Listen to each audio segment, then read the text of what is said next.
Okay, we're back. Let's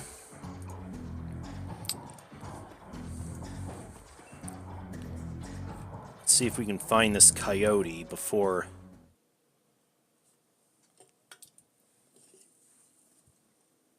the Ripper does.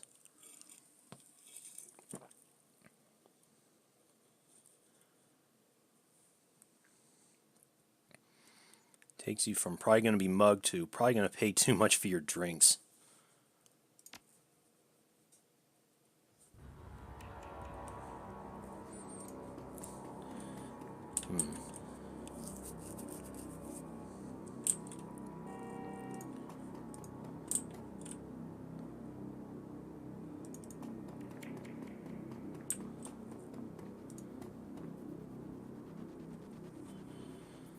The handsome young man turns away from the crowd and fixes you with his full, completely undivided attention. You're a beautiful human, but you could be so much more. What are you selling? I'm not selling anything. We are giving away the secrets to a more fulfilling, happy, and productive life. Okay, I'll bite. What are the secrets to a more fulfilling, happy, and productive life?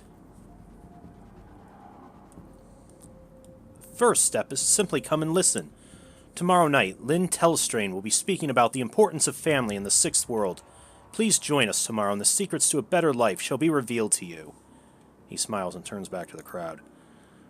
Okay, sounds like one of those cult guys that we heard about before with that Shane guy.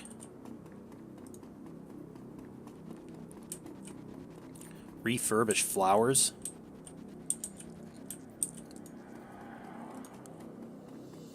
Ah, there's Paco. The kid in front of you sports the trademark yellow of the Cutters gang.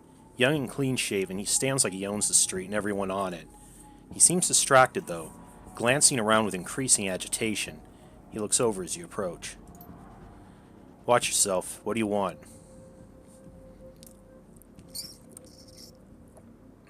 Are you Paco? Yeah, I might be. Who the hell are you?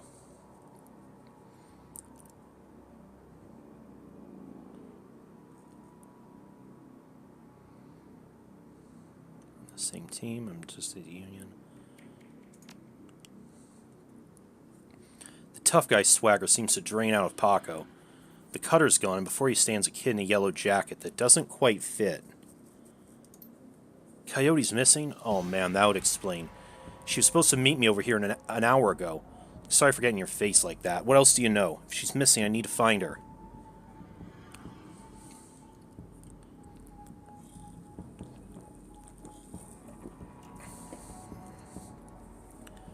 A fixer named Mr. Delilah. Coyote had a meeting with him a few days ago.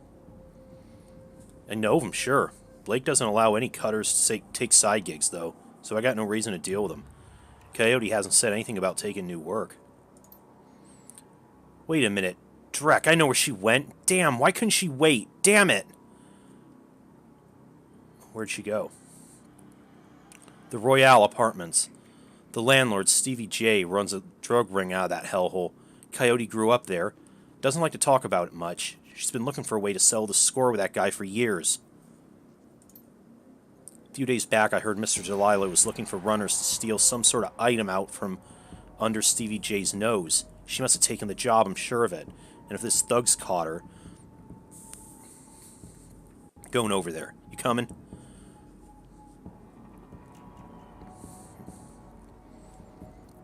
Really? Coyote had a receipt for some zebra meat from a place called Maury's Meat Market. Zebra meat? What? Look, that shop's just down the back if you want to check it out, but I'm going to be at the Royale with or without your help. It's going to be. Damn right we will.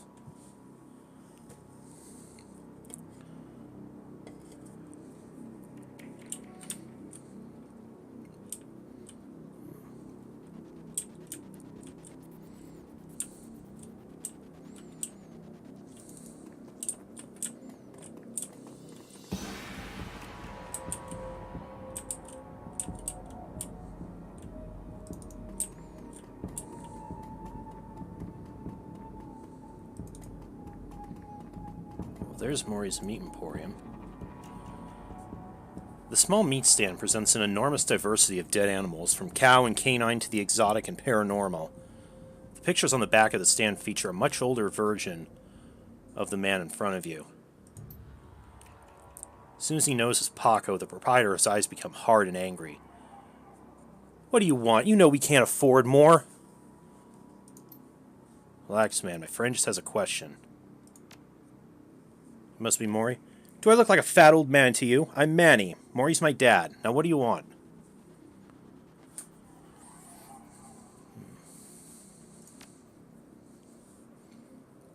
Well, I don't go much for the shaman stuff.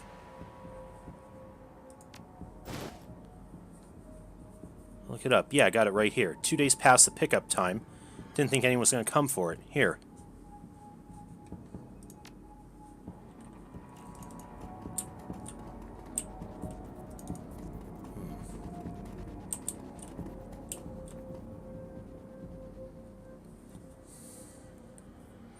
As your eyes adjust to the flashing lights, you spot the body of a woman dead on the pavement behind the police line. Panic spreads across Paco's face. Oh no, is that Coyote? This isn't happening. God damn it!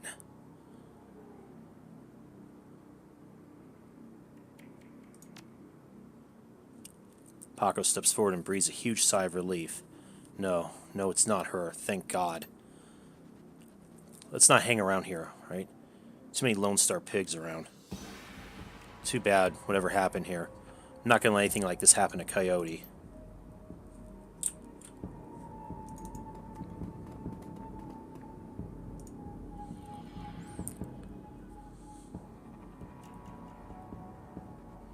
Tall and motionless Lone Star officer blocks entry of the crime scene. Behind her, you spot the lively face of the organ grinder's coroner, Dresden. This is an active Lone Star investigation. Please step away from the barrier. Homicide. Now move along, please. Who might you be? It's all right, officer. She's with me. Dresden steps up to the barrier with a warm grin.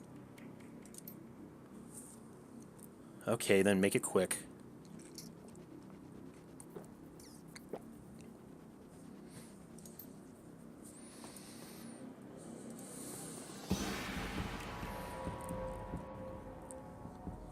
So what brings you out here? Hot on the trail of the dead man's killer? To believe or not. Yeah, that's what it looks like. As you can see, the Ripper went for the eyes this time. Pretty clean work. Gotta hand it to him. Our Ripper knows what he's doing. Or she, I suppose.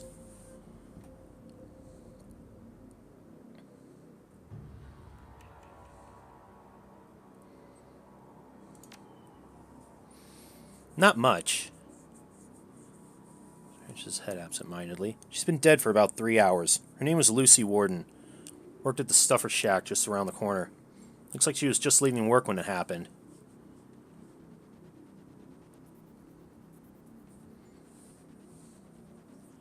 Any sign of magic use here? It's evidence of an unusual explosion in the alley. Now there's an interesting thought. No, nothing obvious though. Sure, McCluskey shows up, he'll call a full magical forensics team though, just to be sure.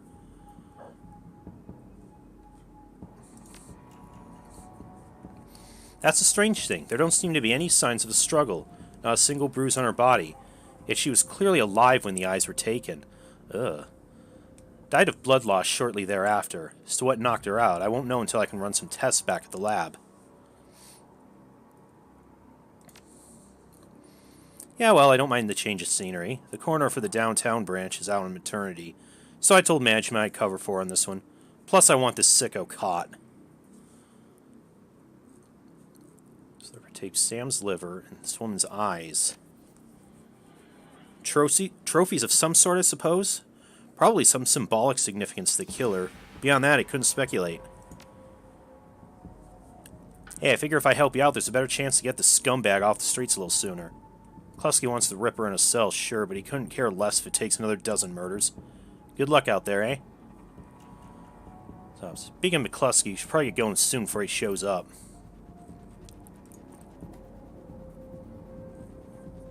The plainclothes Lone Star officer before he sports a tacky hat and a crooked grin to match. So you're the one who's working for the dead man, huh? McCluskey warned us you might be sniffing around after the Ripper. Lucky for you, I got here before McCluskey. I'm Officer Aguirre. Pleased to meet you. Now, seeing as this crime scene's going nowhere fast, what can I do for you? Not much, really. We know it was about 3 hours ago, and we know that her eyes have been surgically removed. Didn't need Dresden to figure that much out. He's been looking at the body, though, so he might have more. Me, I've been scanning the rest of the scene and looking for witnesses, but no luck so far. Damn Ripper might as well be a ghost. Let's just say McCluskey and I have conflicting interests. Any leads I should know about? Plenty. We asked McCluskey, but the truth is, we're as clueless as you probably are. Hold on a minute, you haven't put in a donation for the Lonely Orphans Fund. The what? Yeah, you see, you make a contribution to the fund, I put you on a list and let you know the next time we find any, orphans you might be interested in.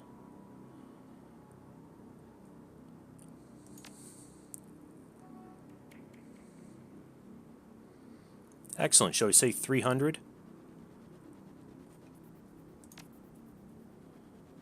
Yeah, well, some orphans have more expensive tastes than others. 200. Take it or leave it.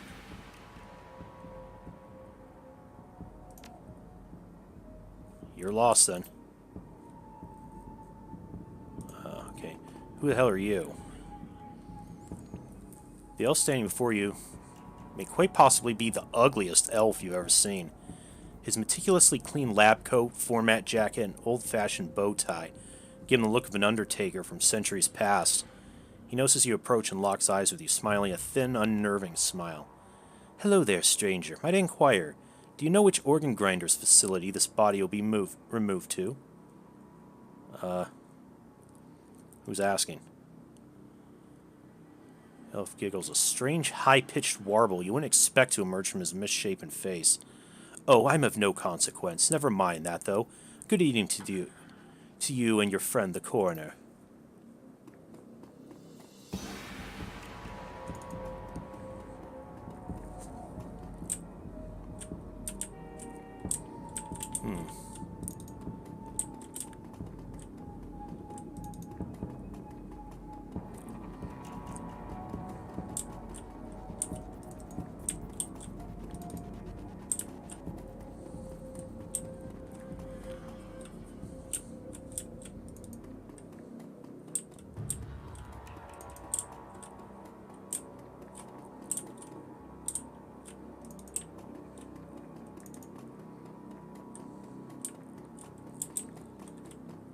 Where is this place?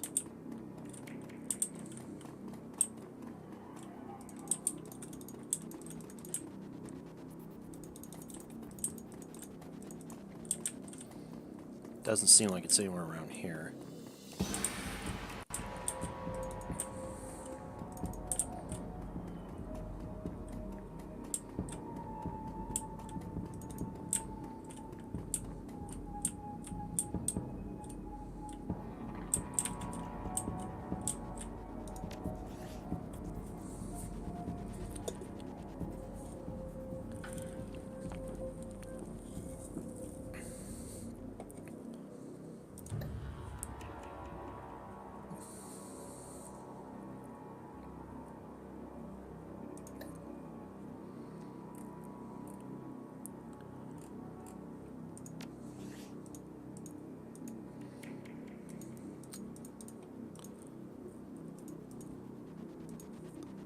Oh, here we go. Here's where I spend karma.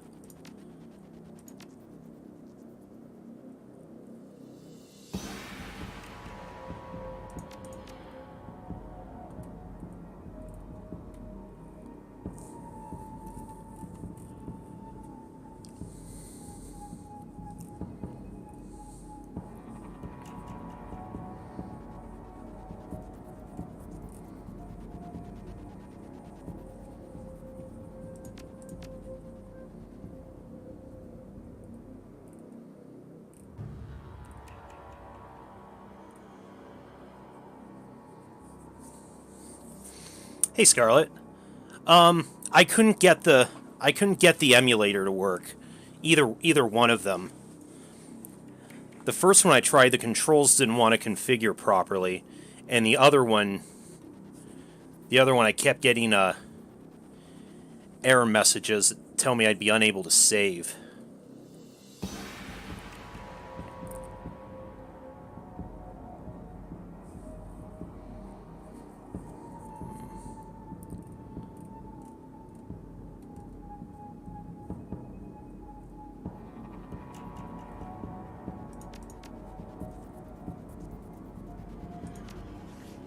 Okay.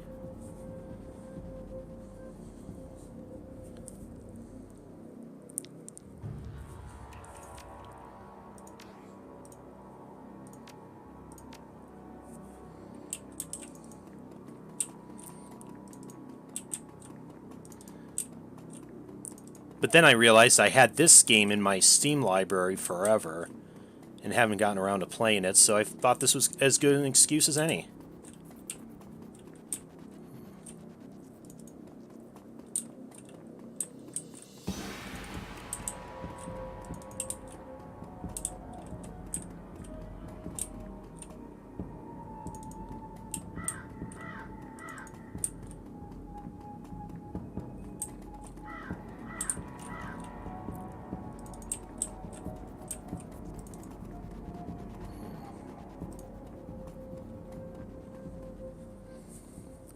The orc before you wears a standard stuffer shack employee getup. The uniform is well kept and well fitted, but the tears streaming down his large, crooked face do little to improve his appearance. He doesn't seem to notice your approach.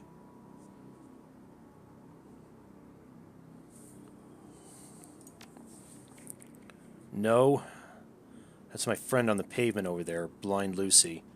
We worked here 3 years together, and now, well, I guess the Ripper got her. Blind Lucy. Lucy wasn't completely blind, but she was legally blind. She had to wear those huge glasses and hold things right up to her face. But she got new eyes about a year ago. Oh, really? No, she wouldn't talk much about it, just called it her stroke of good luck. Guess that luck ran out. Not sure. I know she had an ugly breakup with her boyfriend after getting those new eyes. The guy was pretty upset for some reason and wouldn't leave Lucy be, till she filed for a restraining order. That all seemed to die down a while ago, though. Here at the shack earlier today, I think she was headed to the market to meet a friend. Hell, I was going to join her on my way home, but we got some last-minute customers. Anyone strange in the store lately? I see weird stuff every day. It's a stuffer shack, but no, nothing stranger than usual. Wait, you wouldn't happen to be part of the investigation, would you? Well, Lucy had this necklace, an intricate little carving of a dragonfly on it. Wore it every day. Said her mom gave it to her when she left Denver. Anyway, you know how Lone Star is. All her stuff will be bagged and placed in evidence storage till the 7th world awakens. I just thought if you could somehow get that necklace back before Lone Star cleans everything up, I could send it back to her family. I feel like I owe her that much.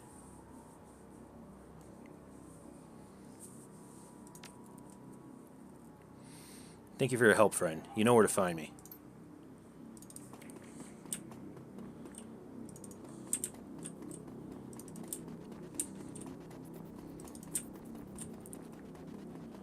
Let's run back and see if we can find it then.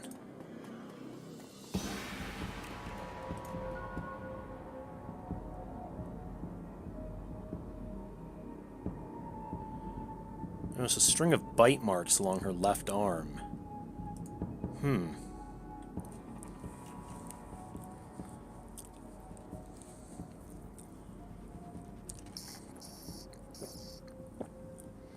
This must be the necklace Frank was talking about. Thin broken cord trails off to one side. Must have snapped during the struggle. Yoink!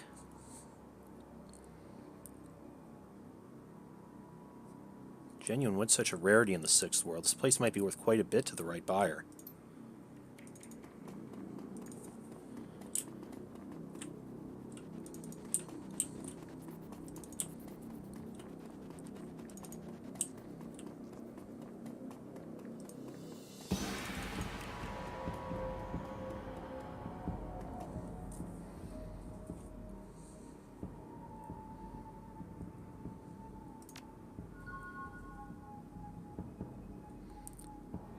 Sense of weight lifting from Frank's shoulders. Glad you could do this much for Lucy, at least. Thank you, friend. I owe you.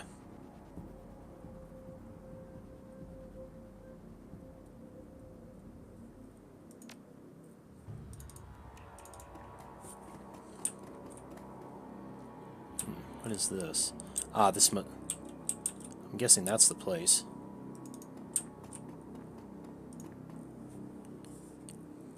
Come on, let's go find Coyote.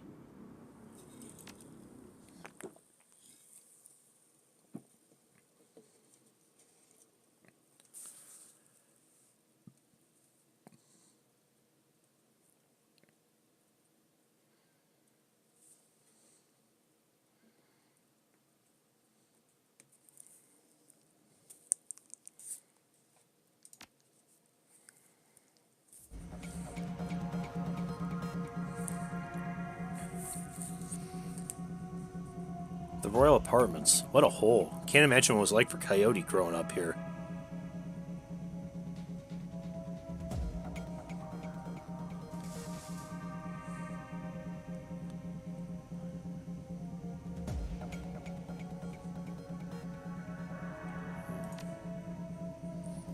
If Coyote's here, we have to hurry. She's good, but...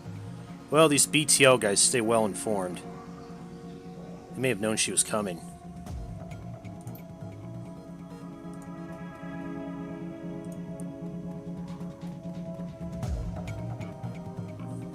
Can you spare some Nuyen?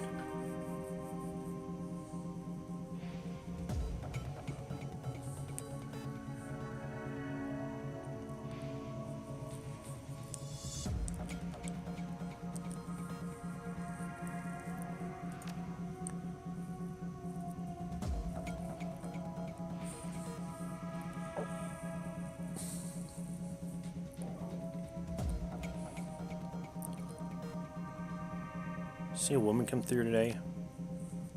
Yes, no, hell, what do you want me to say? I'll tell you anything, please.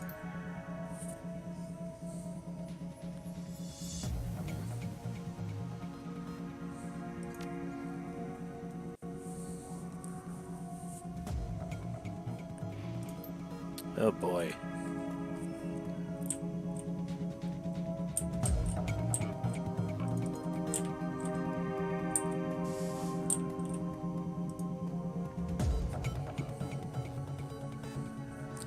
Not from around here, are you? I don't want any trouble.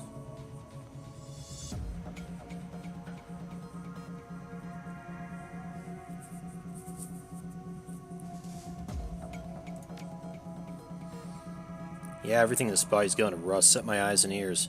Bit of a commotion upstairs earlier. Stevie's men are twitchy. Pretty young thing came through earlier, snooping around like you two are. You can tell she weren't here for BTLs. Don't know how she got upstairs, but there was a lot more gunfire than there usually is this time of day.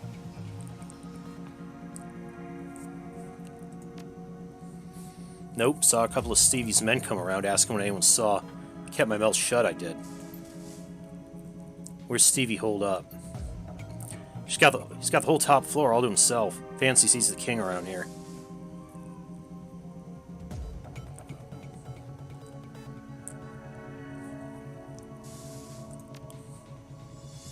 Hey, old man, you know how to get upstairs?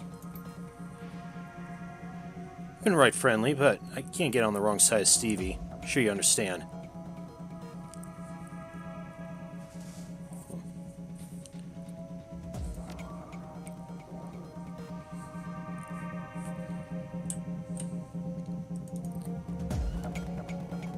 Locked door up here. Looks like there's a hole in the wall behind this old dresser. The wall's crumbling here. Through a hole you can see a rickety stairwell leading up. Cool. Anything of interest over here? Stop your pleading. Your boy has debts and we're collecting. Please, Riker, no, he's my son. Oh, get your ass back in your squat before I break something else. I'll send him upstairs instead. You want me to give him to Stevie? Maybe after he kills that girl we caught. You pig, give Zipper back now or you'll bleed on me. Zipper's gone. Get yourself a new kid.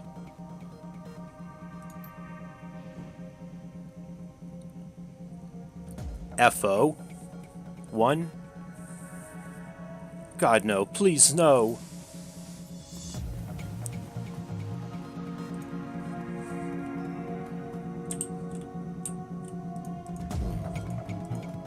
Oh, Fallout. Yeah, it's actually, it is somewhat, somewhat reminiscent of Fallout, isn't it? Like the original one. Haven't seen you before, lady. Looking to go somewhere special? And that goes through the pipes of the rotten walls.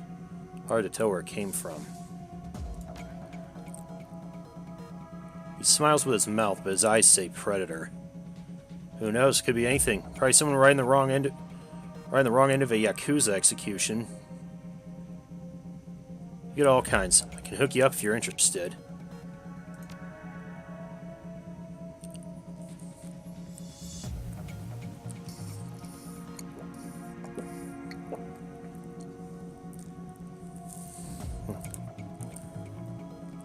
No one goes up there without Stevie J's say-so. Best stay here and have some fun.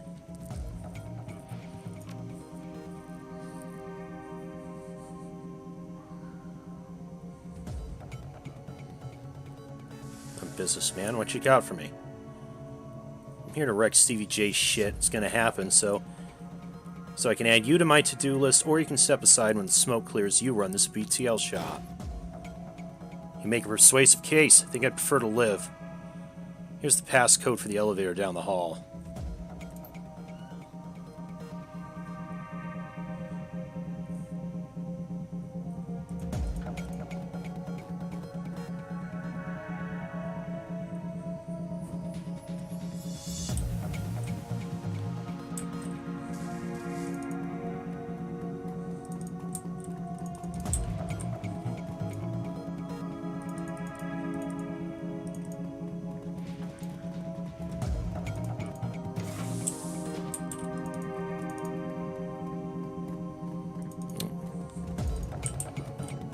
There's more junkies in here.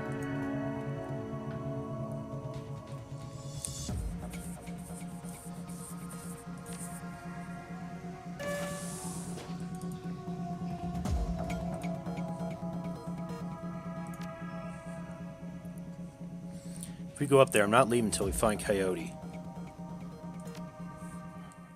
Okay, okay.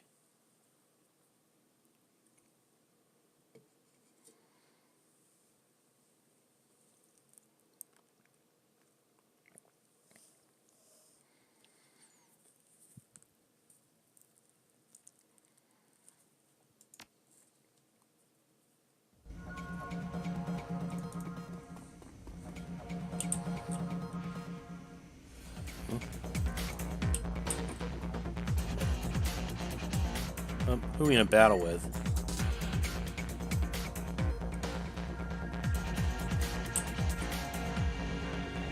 I guess just all these guys in general.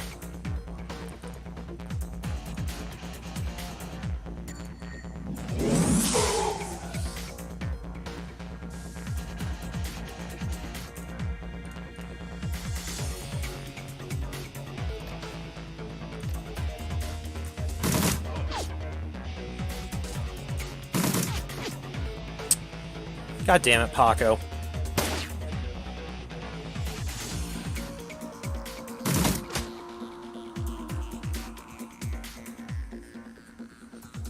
A raspy manic voice booms over the penthouse PA system.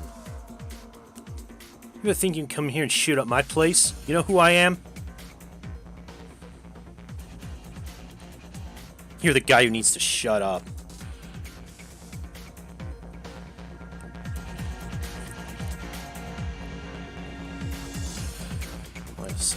My sight is blocked.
Yeah, it does have pretty good music, doesn't it?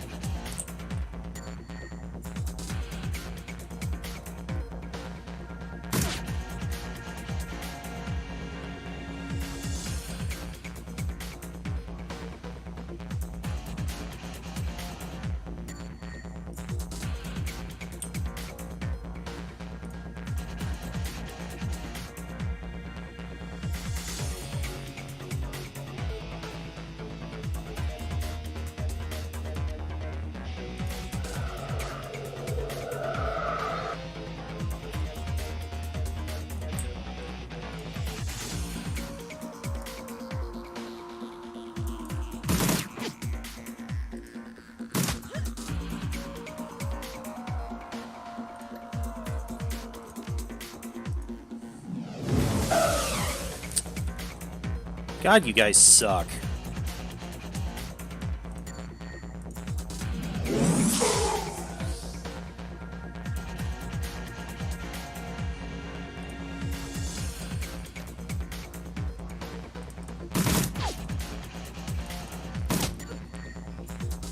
God, Greedo has better aim than you.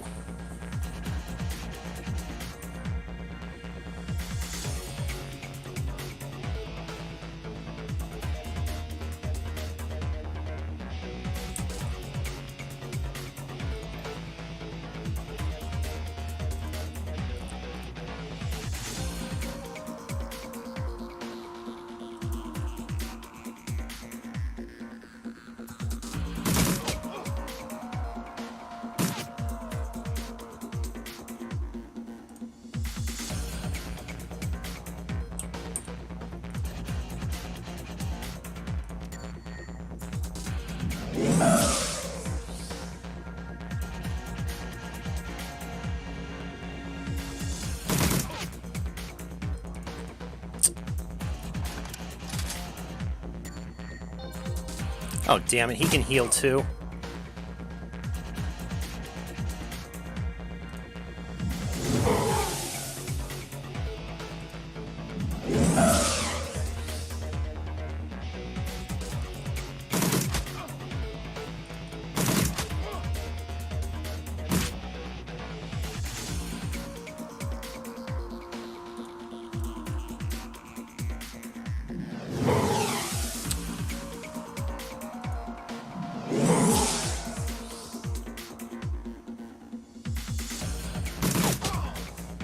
There.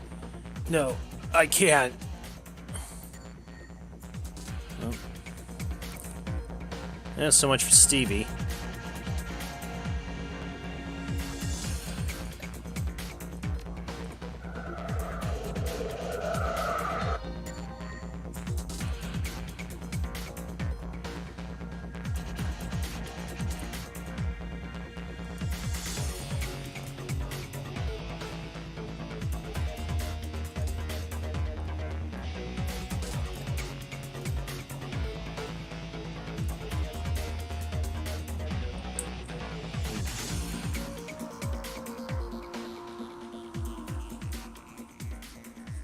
The room beyond the bars is a stinking jumble of burned flesh and dog flop. An enormous hellhound, its fur streaked with whip marks, growls low. The eyes of a second hellhound burn menacingly in the corner. Ah, is that what the zebra meat's for? The hellhounds devour the zebra meat in a few massive bites. They allow a contented growl.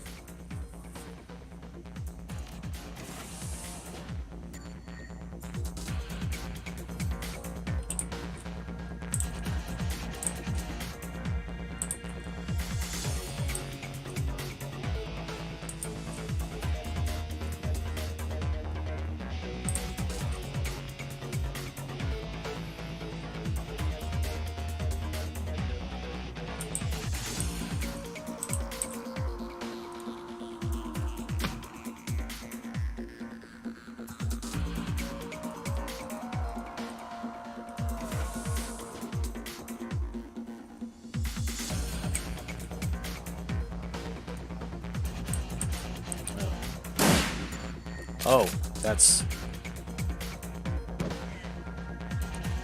Okay, that must be Coyote.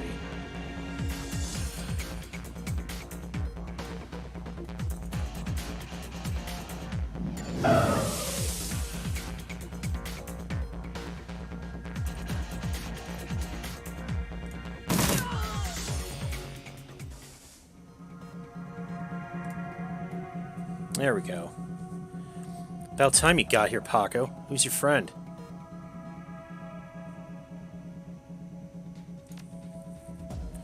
Yeah, who said I needed rescuing? Guess it turns out I did, though. Thanks. Coyote, we need to get you back to the Union. Mrs. Kubota has that med lab in the basement.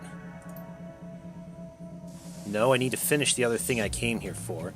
I need to find something from Mr. Delilah first. Stash of gems. Delilah, I thought you said you'd never do another deal with that man. Look, Paco, I need an excuse to come back here and settle some debts. Figured I might as well get paid for it.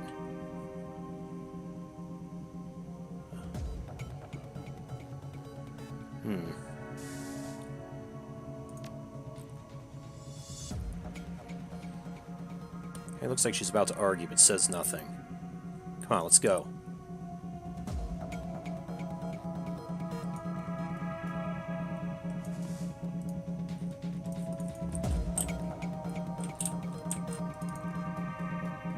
Okay, let's look for those, see where he keeps that stuff.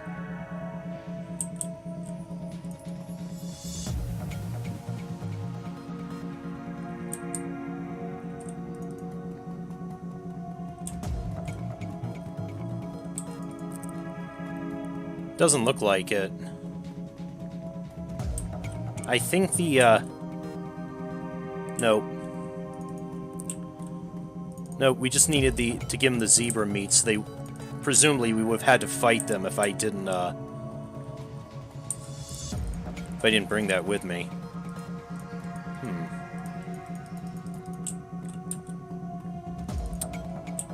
Don't see anything else I can interact with here. Wait, there's something over here, though.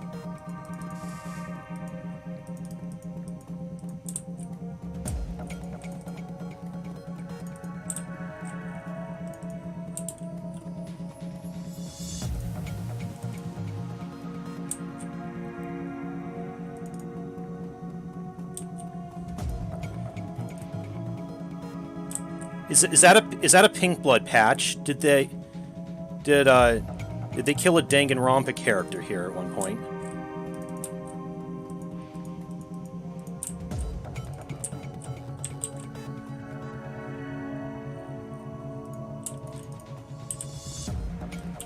Maybe there's something else in the building.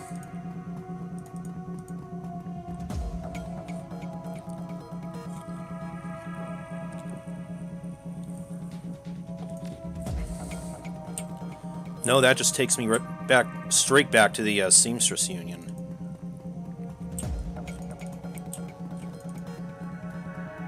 Is there oh wait, what's this?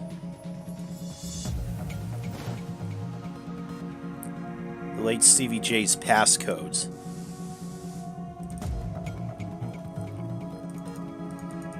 Maybe this is what I need.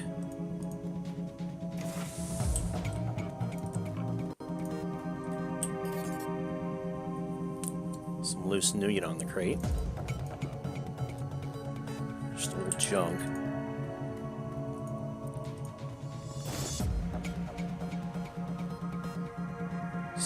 Some more nougat and a med kit.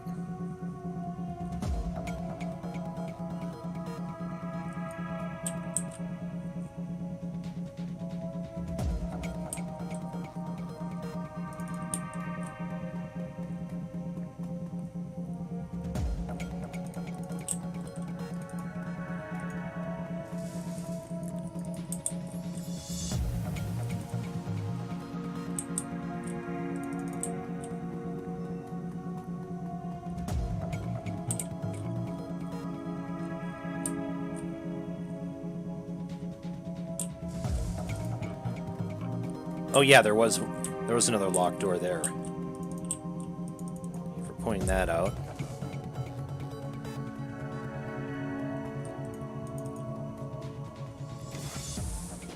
Oh, another pupper. Great.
Small velvet bag filled with precious gems. Awesome. Found it. Now we can head back.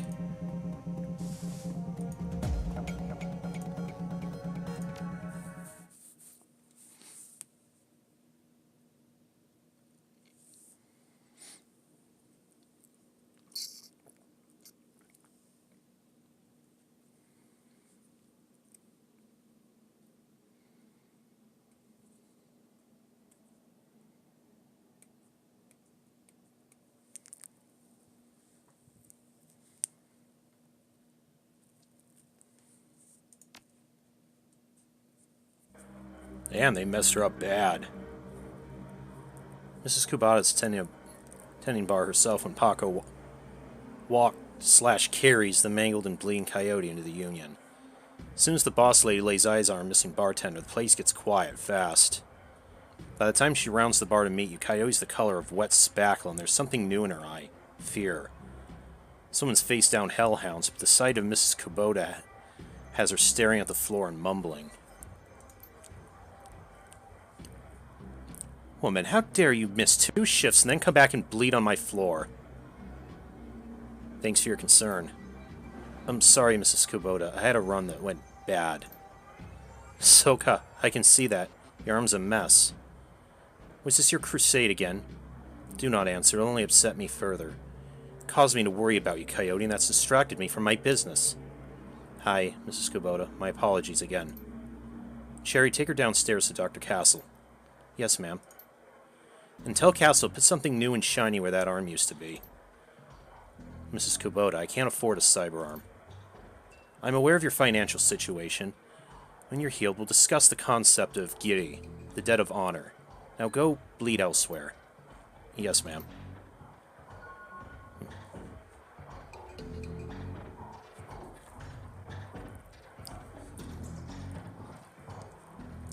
Her anger at Coyote's rashness slowly washes from her eyes and is replaced by tears. She sniffs, wipes them away, and inclines her head to you. Domo arigato. That girl is precious to me. It's not often that we see acts like these in the Barrens. You performed a great service for my little family, and I welcome you into my home. Consider it yours while your work keeps you here. But we both know that words are mere air. Beyond my thanks, I offer you this remuneration. Please take it as a show of respect.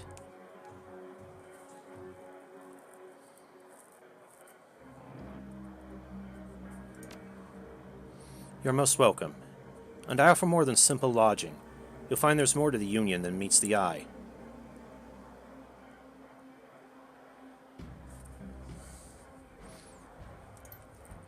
Below us is a small facility available exclusively for discriminating independent operatives like yourself.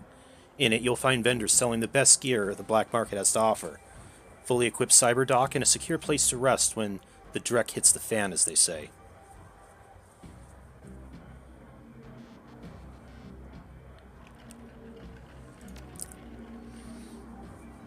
Indeed.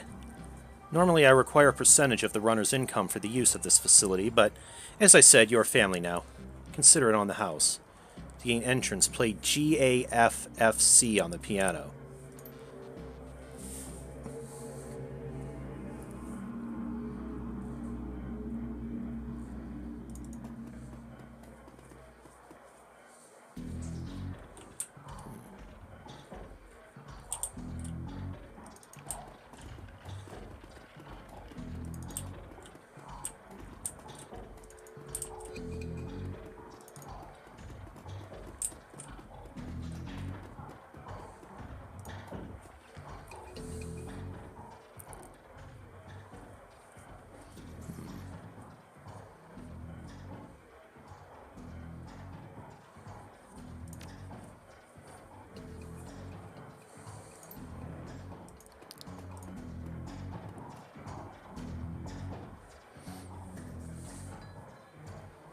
Piano's been here since the Union was built.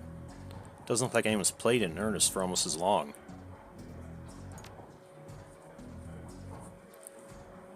I peck the notes out on the keyboard. They spark a faint memory of wonder. Immediately forgotten as the entire piano slides to the left, revealing a hidden staircase.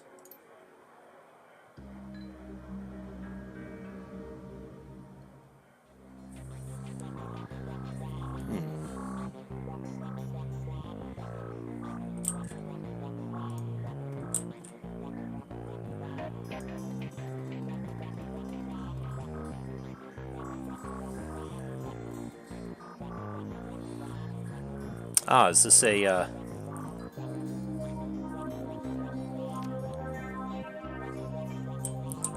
looks like storage here.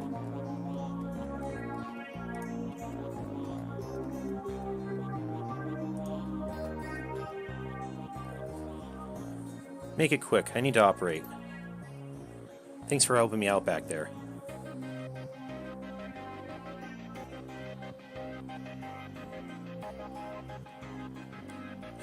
Very funny.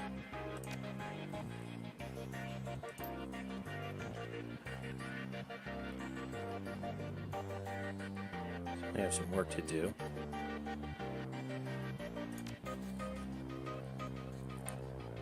Say anything about me going to sleep. Just give me something to bite on. You're tough, kid, but you're not that tough. Let's take a look at your face. Leave it. Yodi. I earned this face by being stupid. I'm gonna keep it. End story. Whatever you say, kid. Nighty-night.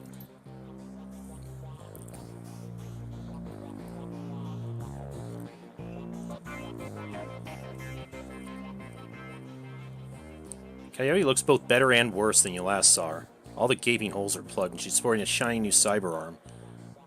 Now the adrenaline's worn off, it's clear she needs some rest. Good morning. Thanks for the miracle of modern science. Combined with Doc Castle's magical healing powers, I'm almost as good as new. Better, really.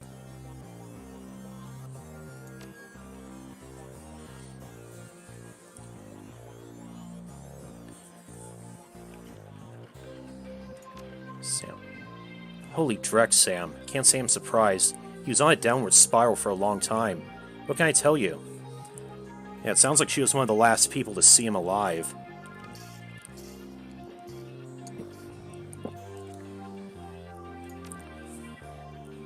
It was a pretty average night. Regular crowd. I remember. Sam was drinking with a guy named Armitage. Yeah, Jake. Yeah, you know him? I don't know. He's a charmer, too. I like gingers. Anyways, Jake and Sam were having a few. Well, Jake was having a few. Sam was tossing him back, but good. Eventually, he got loud, and the way he sometimes did when he mixed drinking and who knows what, and Mrs. Kubota wanted him ejected. Mr. Cluo wasn't around, can't remember why, so she asked Jake to do the honors. Jake dragged him out the back into the alley, and that's the last time I saw Sam. What was he saying? Standard Sam Drek. How he grew up rich and didn't deserve this, how he hated his mother, how he loved his mother. Pretty pathetic stuff.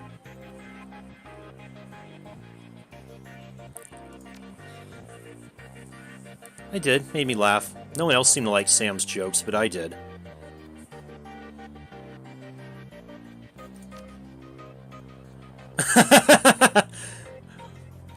Okay, probably not an appropriate thing to ask.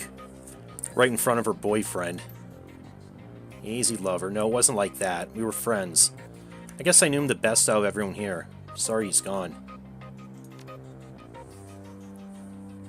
Enemies? That's hard to say. Sam partied hard, and when he did, he ran his mouth off pretty good. Got his ass kicked on more than one occasion, but no, I don't think he had any enemies. At least none that I'm aware of. If it was just the drinking, it would have been bad, but Sam wasn't the monogamous type. He dabbled in everything. Booze, chips, drugs. Loved the nitro, whatever he can get his hands on. Wasn't always like that, but once he got sick, he started using more and more stuff to try to forget about it. He was sick? Dying, didn't you know? Yeah, everyone could tell. You could just look at him and see he was a walking corpse. Had to be the drinking. Then he disappeared for a while, and one day he came back all better. Looked good, even. Did he say how? Said his mom helped him out. Never said how, though.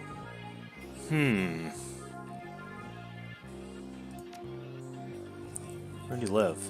On the streets, mostly. He'd occasionally convince someone to let him flop on their couch, but he'd always overstay his welcome, and got kicked out after a few days. Sometimes I'd sneak him down there so he could crash in one of the bunks. He used one the night before I saw him last. Now I need you to do something for me. What do you need, babe? I need you to talk to Mr. Delilah for me about the Royal Run. He's usually upstairs. Tell him I didn't get the gems. Maybe I can take another run at it when I recover. Well, I think you'll be happy to know that, I in fact did get the gems.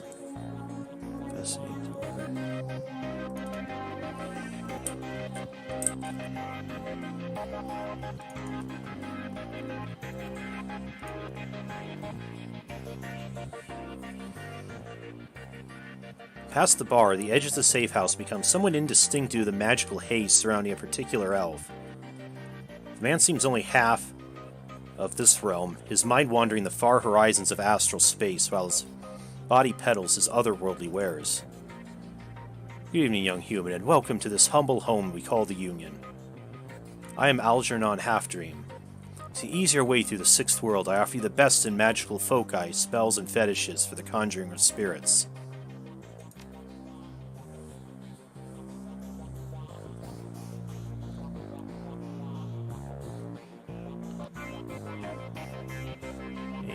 Dispel. Mana Ball. Mind Wipe.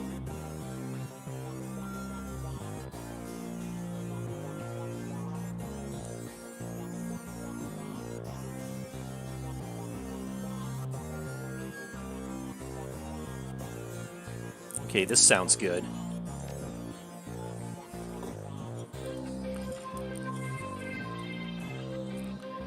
Lightning Bolt, Flamethrower.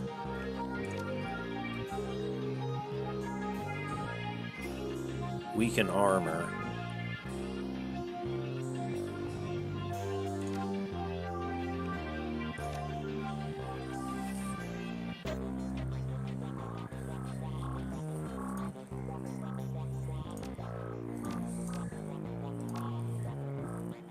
Can't carry all of it, though.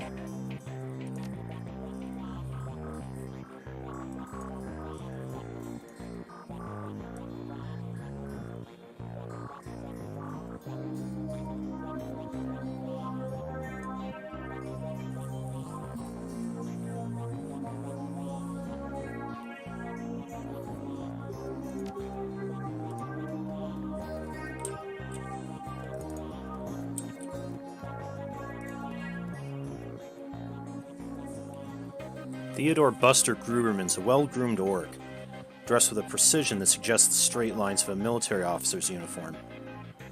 His hair's cropped short, high and tight, as they say, and the neatness this presents is only compromised by the uneven tusks protruding from his mouth. The only other defect in this picture of perfection is the man's cybernetic right arm, which is obvious enough to be noticeable, but not so obvious as to ruin the line of his suit. When he speaks, the orc's voice is soft and thoughtful. He talks almost exclusively in numbers, calibers, ranges, rounds per second, arc of fire, razoring factor, tensile strength, and of course price. Bunk Buster Gruberman, at your service. Friends call me Buster. I also answer to Sergeant, Sir, and even Theodore on occasion. Anytime you're in the marketplace for firearms, ammunition, or ordnance, I'm your man. How can I help you?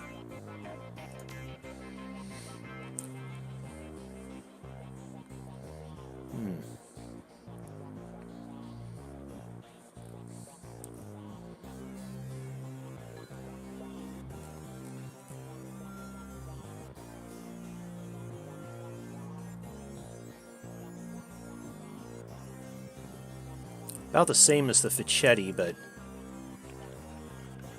does hold more ammo.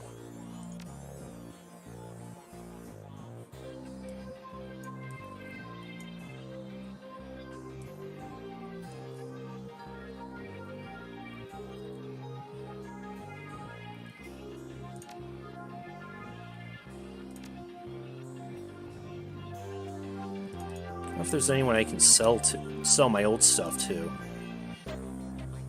Every inch of the tech alcove is covered in a chaotic patchwork quilt of circuit boards, chips, wires, displays, and a million other things you can't identify. In the eye of this techno-bit storm stands a dwarf, immaculately dressed and supremely calm.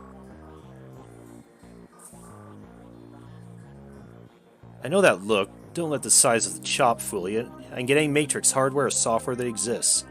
If it doesn't exist, I can get it made for you. Any questions I can answer? Any gear you need?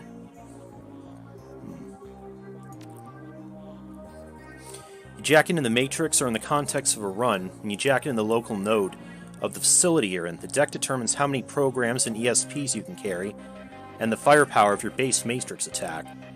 Decks have IP. When a deck's IP is reduced to 0, you get booted from the system, and it'll hurt.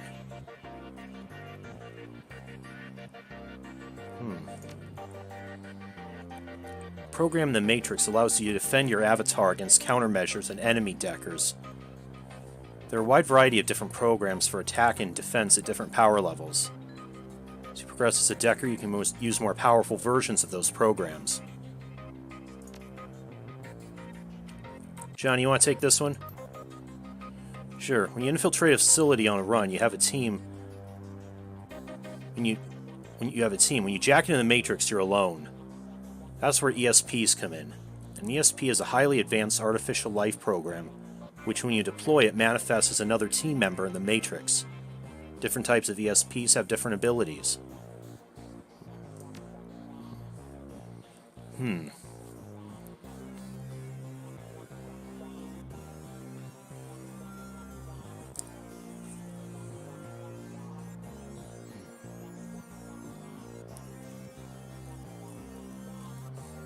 Looks like I need to be more proficient at, probably have to take the Decker route to be able to access this stuff. Oh, I'm being rude. Introduce you to our resident Decker, my good friend Johnny Clean. While in the same overalls that you saw him in upstairs, down here leaning over a workbench crammed with circuit boards, cables, and chips, Johnny Clean seems a totally different person. You get the impression that Johnny was once as hot and invisible as the most infamous Deckers today. Good to see you down here. Happy to be of help, if I can be.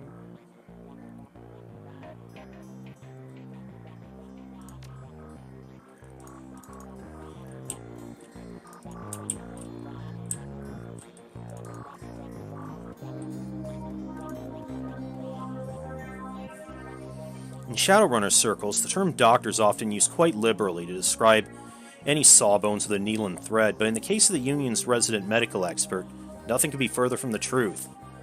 The safe house boasts a fully equipped medical suite, complete with shamanic fetishes, sixth world medicine of the highest caliber.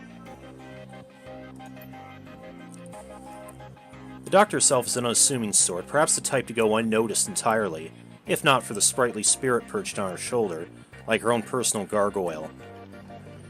The spirit's burning eyes follow you constantly, even as the doctor's own eyes are buried in her charts. However, she does look up long enough to acknowledge your approach. I'm Dr. Castle. I understand you were instrumental in bringing Coyote back to us. Thank you for that.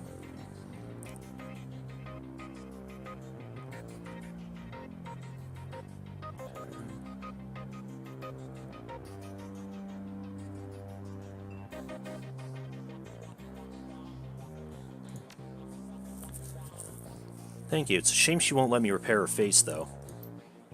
I can tell you're surprised to find a full-service medbay under a dive bar in the slum. Don't be. This is a Shadowrunner bar, after all. For a purveyor of cyberware and trauma kits, there's no better place to set up practice. I patch runners up, install and maintain their cyberware, and provide medical supplies for their runs. I may not be as mobile as Doc Wagon, but I'm the next best thing. Can I help you with anything?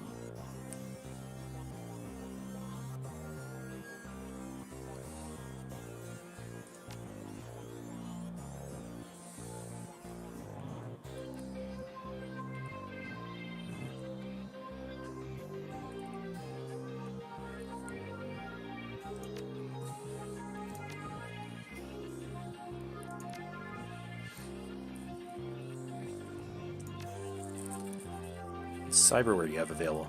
Oh, I can buy it. I can buy a data jack if I want to.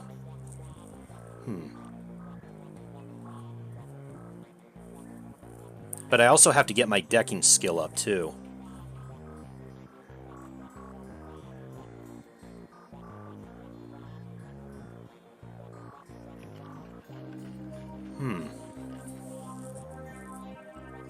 Basic cyber eye replacement. Extends and enhances vision.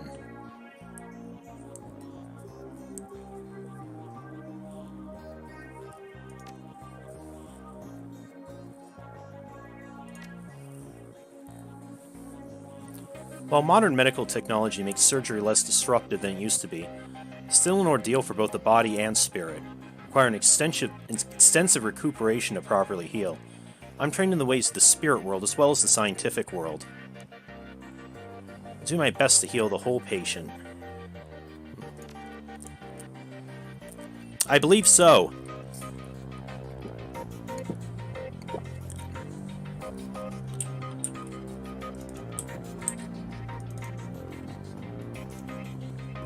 Let's see, let's check Sam's bunk.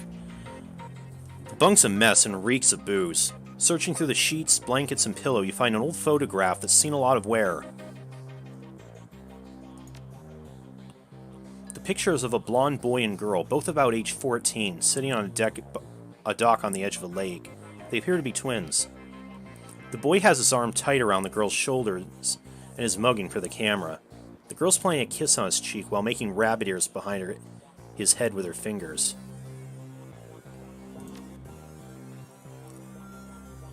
Written in a woman's hand are the words Sam and Jessica. Lake Sammamish State Park, summer 2040.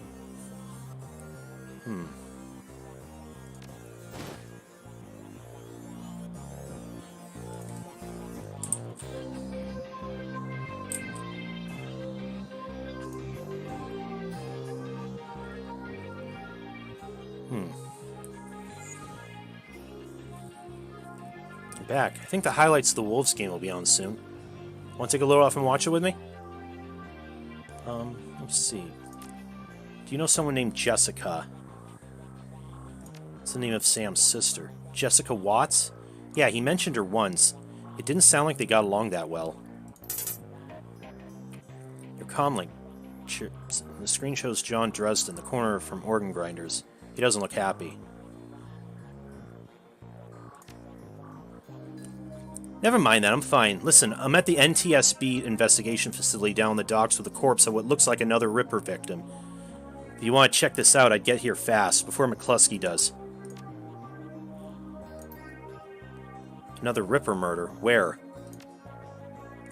Okay, listen, I want to help. You dragged me out of the Royal before. Something bad happened. Worse than getting my arm torn off. And Sam was my friend. Head to the docks, and I'll see if I can track down Sam's sister, Jessica. She might be able to help us.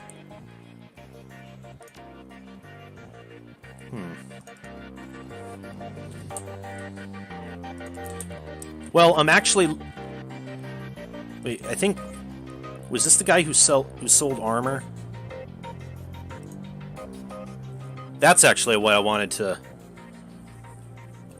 I was more interested in looking at.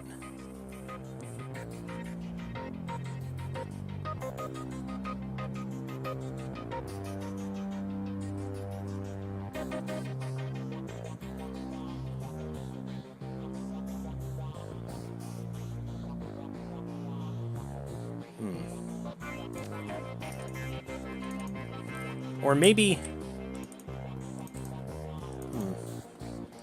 What I have right now is still good. Maybe I should get this.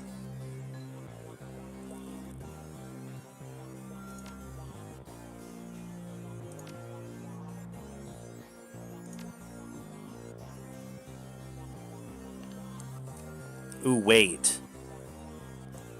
Cyberware causes an essence loss. This affects the magic rating of your character, as magic is equal to essence rounded down. Magic is very important for spellcasters. Base number of spells.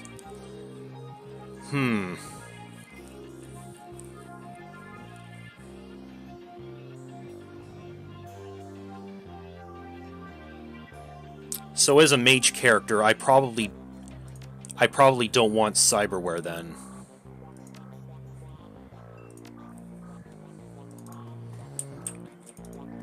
Okay, I'll go for the armor then.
I have some more karma to spend too.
Alright.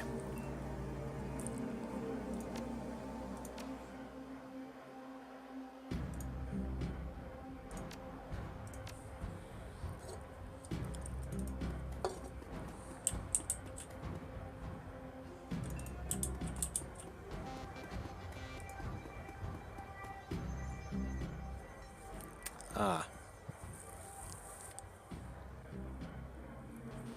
Von Gross is busy talking on his comlink, checking the heads-up display. I get the sense he likes to look busy. Von Gross, make it quick. Biz is good. Talk to me. Still hasn't looked at you. He's going a mile a minute. Nothing for you tonight, sorry. Doing a thing right now. Important thing. Talk to you later. Oh, hey, lady, one more thing. Fence, too. If you got anything you need to unload, come see me. Ah, so, can I, Oh, another time, huh? Yeah, I need to find that one guy, too.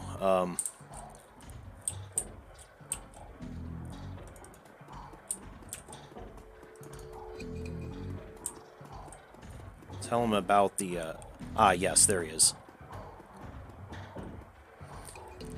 There were... How many different classes are there? There were quite a few I could choose from at the beginning. I think first one was like, Samurai, which specializes in melee. Mage, which I picked. Decker, Shaman, and a couple of others. Mr. Delilah looks small and tough, with an untraceable shoddy on his back and a heavy vest under his trench coat. He's got the air of someone who gets things done and occasionally does them himself. He might be an ex-runner, one of the rare ones smart enough to move over to management when he felt his reflexes slowing down. What do you want? What business? I got no business with you.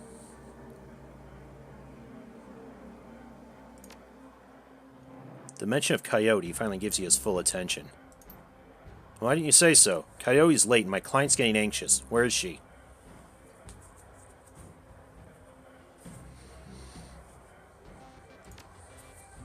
No kidding. Well, whatever. She's tough. She'll pull through. So who are you two?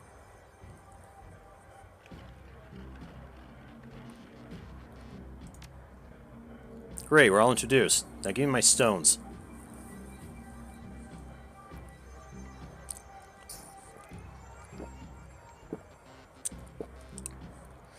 Oh, pebble with runes on it?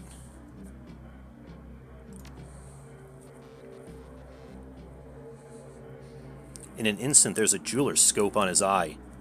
Moving quickly through what appear to be the most valuable stones, he stops when he can't find what he's looking for. He glares at you furious and throws the rest of the gems in your face. It's not here. Ah, shit, he found us out.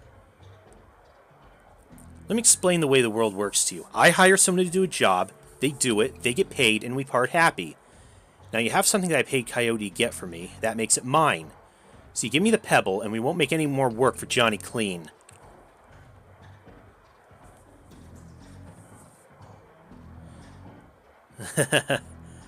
Was there another stone, like a pebble, some sort of letters on it? Forgot. Here you go. In your line of work, a short memory can be an asset. This was not one of those times. Coyote may not have told you, but the penalty for being late with the delivery was no payment. But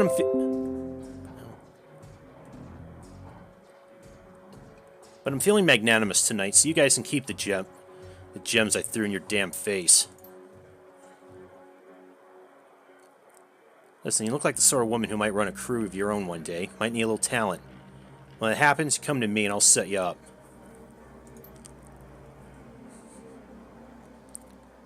So I can press them.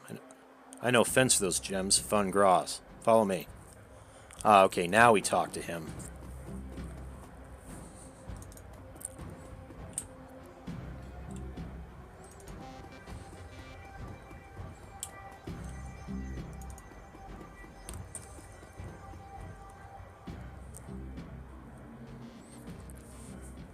Back. Still busy? What's your story?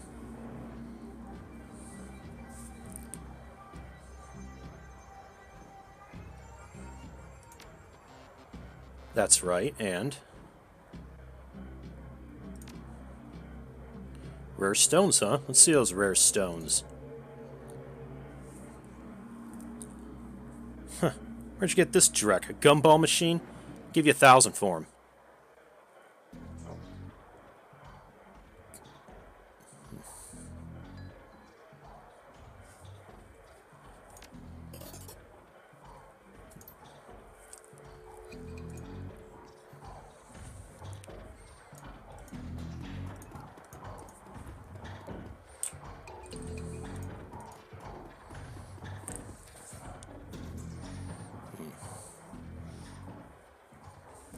House may be of service.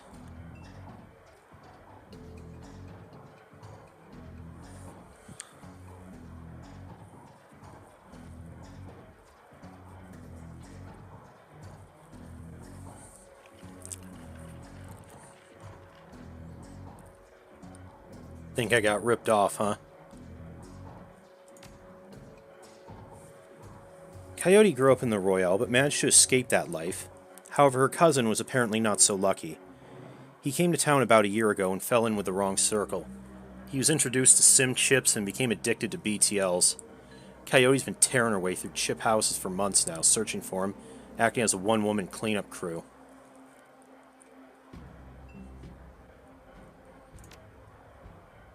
I'm a former runner. Now I provide a safe haven and a marketplace for runners who need a trustworthy place to congregate and do business.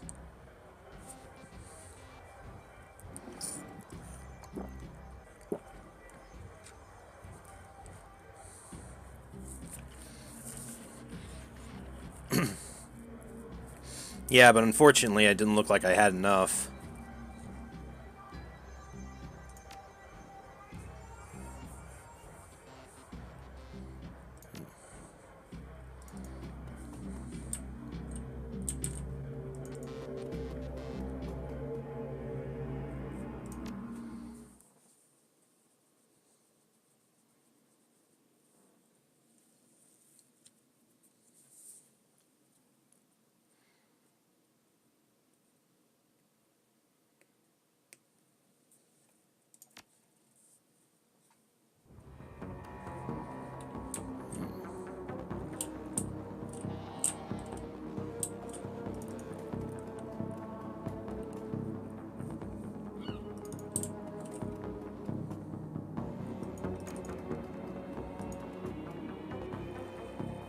Hey, looking for a good time? Yeah, the bums around here have been stealing the crap from that place for years. Not worth my time, though.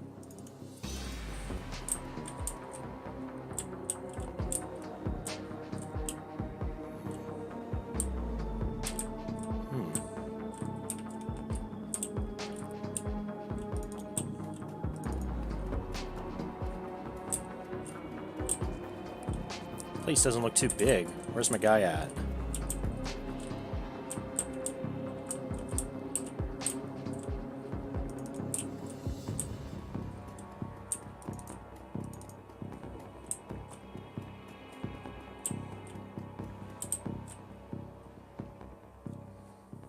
guard looks bored. He toys with his gun absent-mindedly, like he might just shoot something on a whim just to watch it die. Hey, you're about to trespass on corporate property. Looking to get dusted, street scum?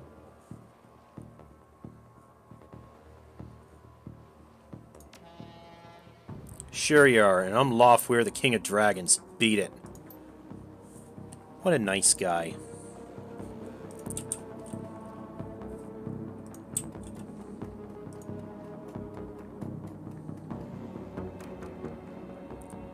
Hey, that's mine. Who raised you? A pack of wolves? That ladder's rightfully mine.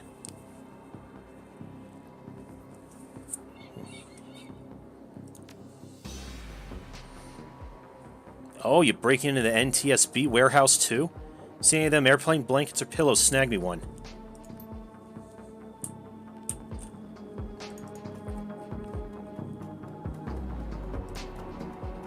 Where can...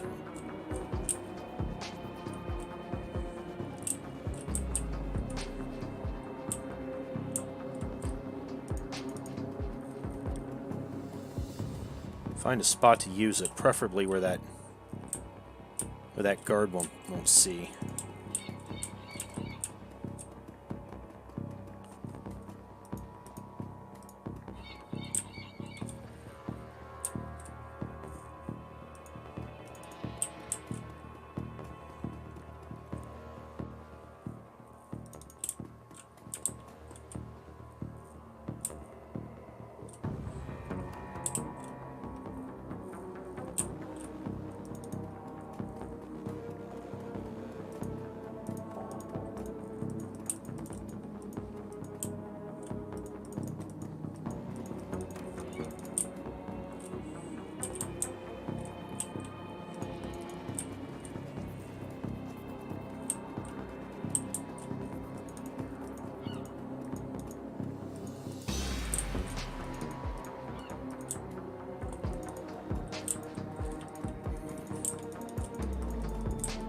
Seeing nowhere to click.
Oh, I can zoom in and out. Didn't even... Scroll wheel. Didn't even realize I could do that.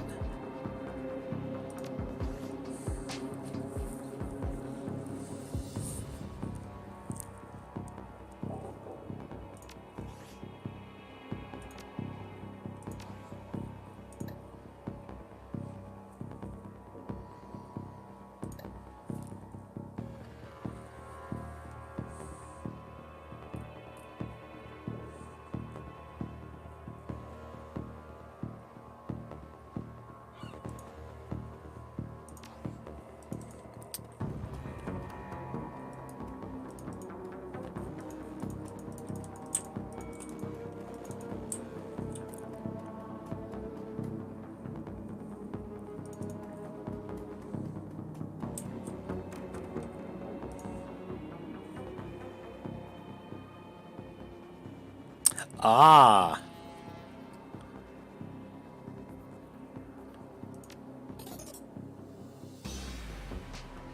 Alright, 20 buys you a 5-minute distraction. Then I gotta get back to working on some real Nuyen.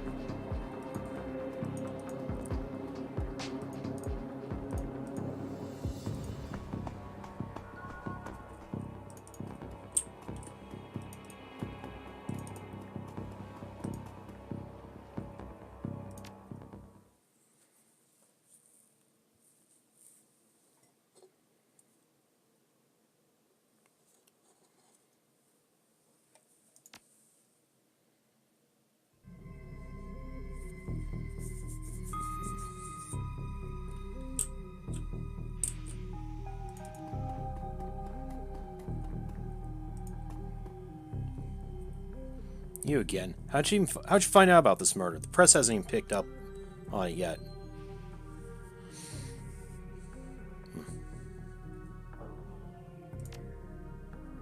Whatever, I have better things to do. Like find the Emerald City Ripper and make something of myself. I've gone through the researcher's computer. I have suspicions that this is a copycat crime. Really? The victim worked here at the NTSB warehouse as a black box researcher. The National Transportation Safety Board. This warehouse is used to go over wreckage from plane crashes, try to determine what happened. The Vic was in charge of their highest priority investigation at the moment. I've gone through the victim's computer and his case notes indicate he was selling secrets. Idiot kept records.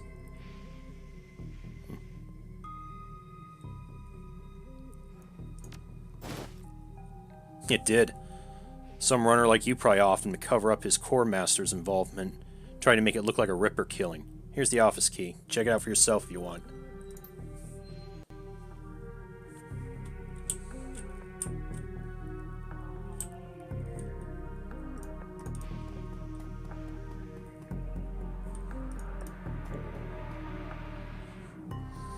Still working for the dead man? As you can see, we got another Ripper victim on our hands.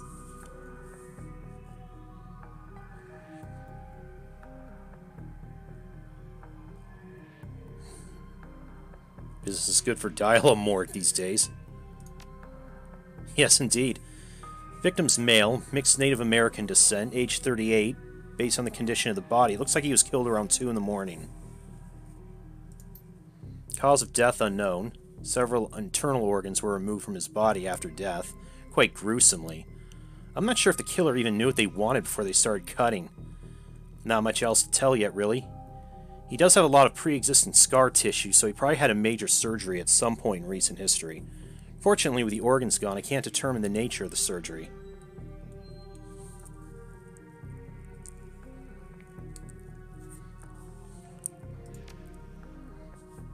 Well, the killer definitely took the lungs. The more I look at it, though, the other missing organs may just be eviscerated within the chest cavity.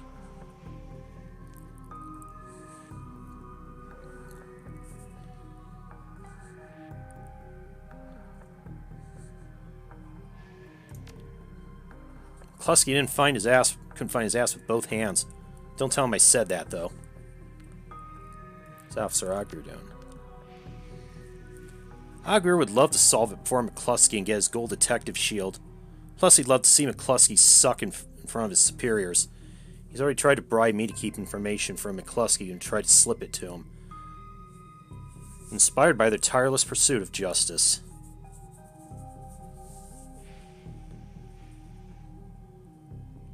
Do you have any idea how much this job pays these days? I don't think Aguirre's officer salary is going to do much to seduce me into helping him. Seems the Ripper's taking a different trophy from each victim. Any ideas? Sorry, I don't do theories. Just a scientist who happens to prefer dead people.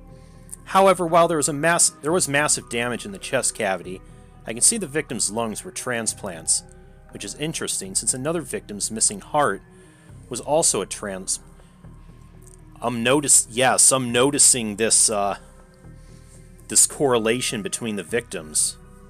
They were all transplants.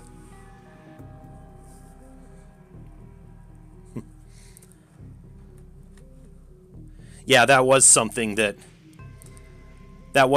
we noted pretty early on. It was called the Ripper. Pointed out, still going with the classics, I see. Granted, modern medicine has made organ transplants relatively easy, but it is an odd coincidence. But as a scientist, it's just that, a coincidence. This is only the third body I've personally examined. 2 of our other branch managers handled the other 2. If I can find out more of the victims had organ transplants, I'll let you know. Who's that woman over there? No clue, she just showed up. Next of kin, I think.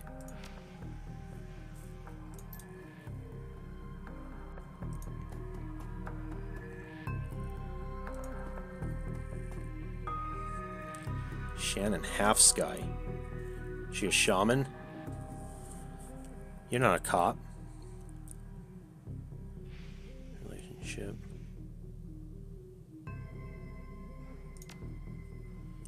Yes, he's my older brother. I've asked Bear to help me speak to him. She shakes her head, looking like one who's found herself lost for the first time in her life. But I'm afraid his spirit is too disoriented by his recent journey to answer me. Yes, for all the good it's doing me. If I could just make contact, I might be able to deliver justice and allow my brother's spirit to rest.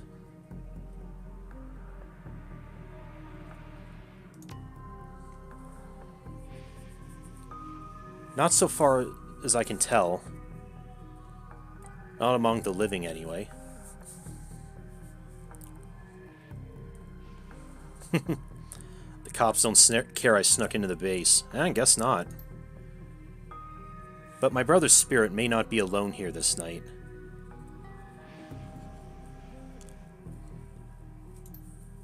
Yes, there are others. Other spirits who may be of help. Her features harden in frustration as if she's searching for something that remains elusive. She opens her eyes and fixes you with a stare. But I can't do it alone. This warehouse contains the spirits of plane crash victims trapped between worlds. They wish to help. They wish to be heard, and I think they have something to say about my brother's murder. Lone Star won't let me in there, but you seem to have the run of the place. If you can find personal items that belong to the victims, I believe I can summon a spirit to speak with us. I'll need at least 2 such objects. Can you find them for me?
This appears to be the victim's locker. The door's slightly ajar.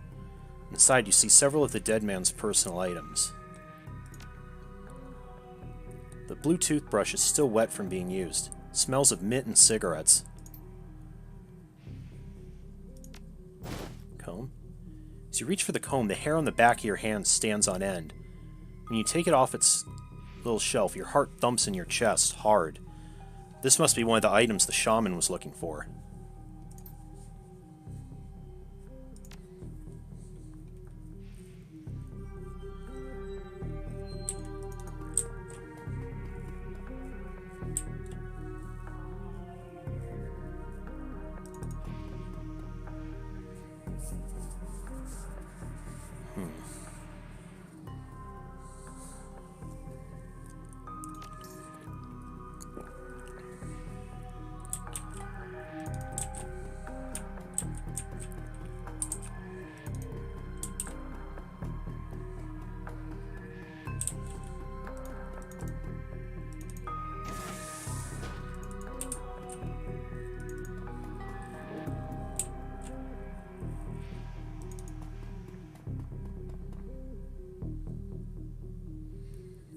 There's a large pile of old shoes on the ground next to the airplane seats. They could be discarded luggage, or possibly shoes worn by the occupants of the plane at the time of the crash. Find nothing interesting in there.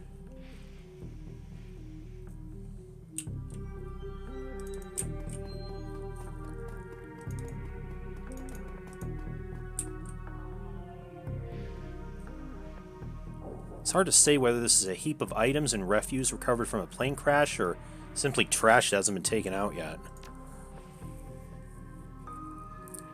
A sticky substance of some sort seems to have seeped through the trash pile. Your hands are quickly covered with this stuff. After searching for a minute, you unearth a handful of interesting items.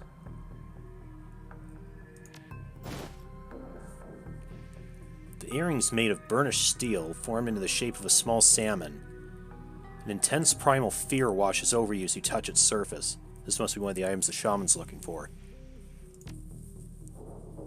A dented lunchbox that's seen better days. You can barely make out the face of a grinning troll on the front. Surprisingly, the cred stick's still functional. Slot in your PDA and 200 Nuians add to your account.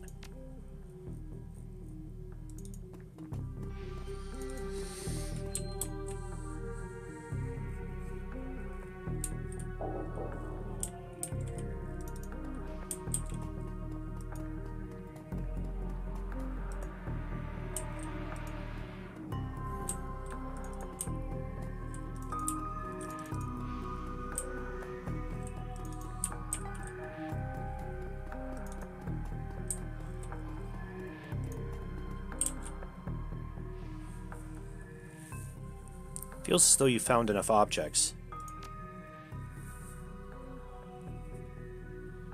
Hand her the object. She closes her eyes and chants over them for a time. When her eyes open again, they're filled with tears. Thank you. These items are all I'll need. Shouldn't take me long to... The hell is all this? Oh, great. He's here.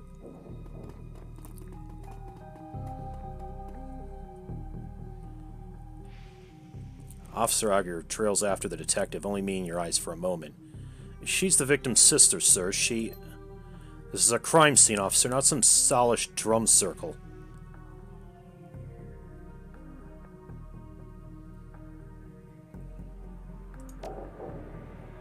No, that's a corpse, which makes it my business. Now get the hell out. Come on, if we stay much longer, I'm liable to do something I'd regret. Or worse, something I'd enjoy.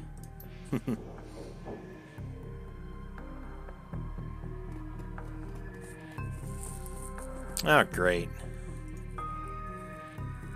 That man's an ass. She stares daggers at McCluskey from across the warehouse. But there's no helping it now. I should just be grateful that you were able to collect these items before those clods carted everything off. Not from here, I'm afraid. Spirits such as these have domains to which they're anchored. We need to get back in there.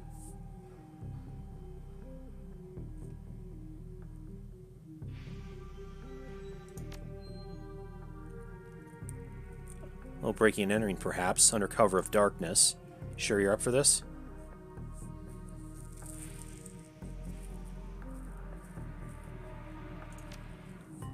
Thank you. Now, since we have the time, we should probably enlist some help. They may post security overnight. And I'm going to go out on a limb and say you know where to find the kinds of people we need. Good. I'll put up the money if you find the bodies.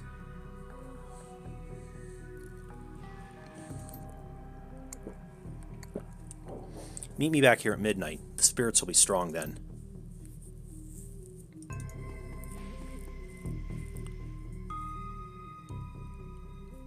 As you start to leave the warehouse, your comlink chirps and the face of Coyote pops on the screen. Oi, Jade. You in the middle of something? Getting jerked around by Lone Star. Same old thing. I hear ya.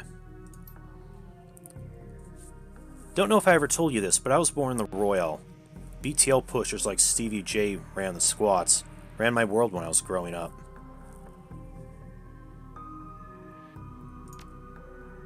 It was, for all kinds of reasons. I have a cousin, Gino, who's been missing for months. He hit the sprawl about a year ago and immediately fell in with some tweakers. Bad guys. They hooked him on high-amp dream chips and started using him for all sorts of dreck. Tried to help him, but he pushed me away. Then he disappeared. Been shooting up BTL labs ever since trying to find him. Guessing you have a new lead? It's not a lead. Her face lights up. She's running hot, has a serious edge. I know exactly where he is this time. Got an old friend who eyeballed him herself. I'm on my way. Paco's with me, but we could use another hand. Are you in? I need you right now.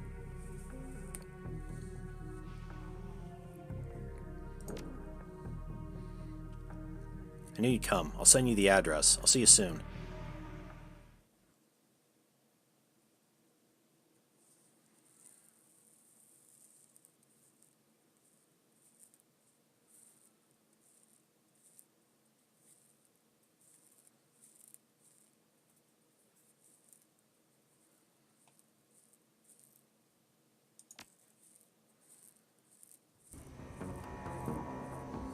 Thanks for meeting us. I owe you one.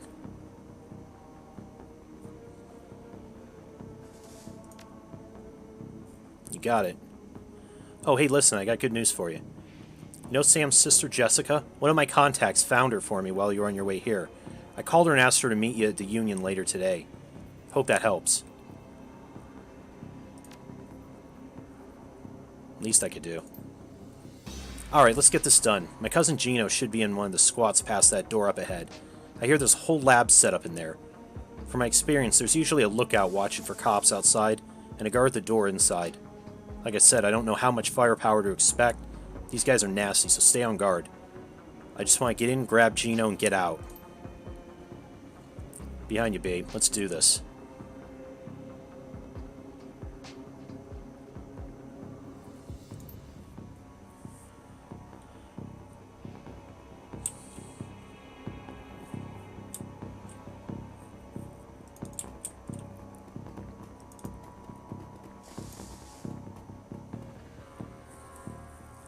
The orc looks twitchy, his eyes rolling in his head. He scans the three of you, looks past to see if there are others, licks his lips, and nods throughout as if going through some internal checklist. Hoi, hoi, how you doing? Good day for a trip, ain't it? This guy's a clocker. Trades work time for chips. Part salesman, part lookout. Probably has a signal device for the guys inside. Want to go on a ride?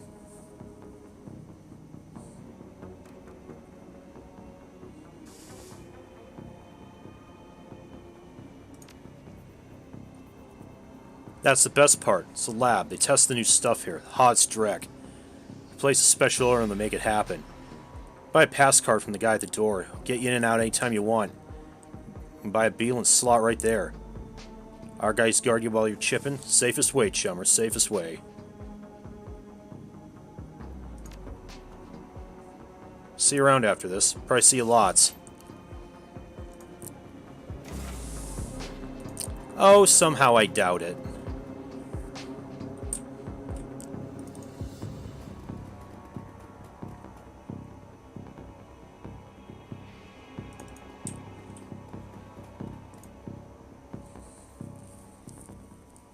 Probably in her 30s, but hard times have aged her. She looks at you with concern. Don't do it, friends. Don't slot that Drek they're selling. BTLs are killers. Theirs most of all.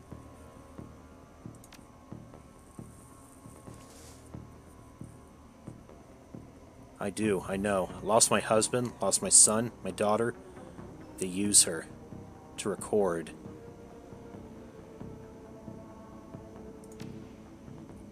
Who doesn't? He's here all the time. Gino's a clocker. Trades his time for chips, like their little errand boy. Saw him go in there this morning. Hasn't come out, so I imagine he's riding a dream chip.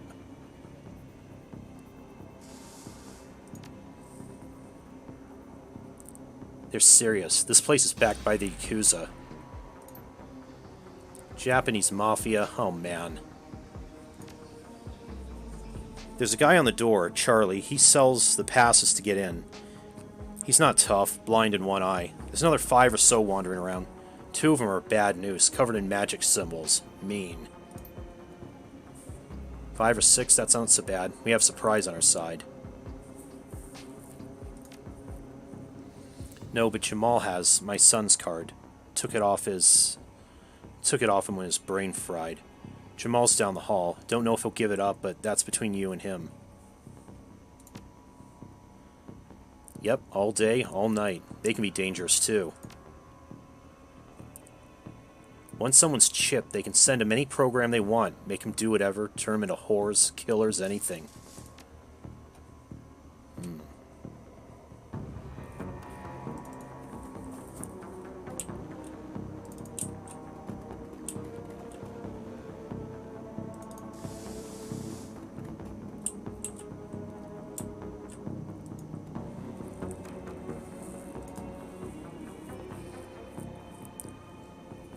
Jamal has the look of a long-time chiphead. Emaciated, hollow-eyed, but hungry and desperate. What you looking at?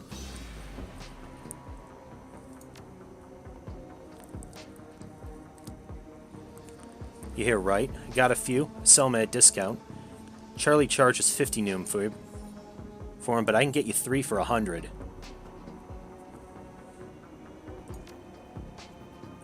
And I was thinking slot off.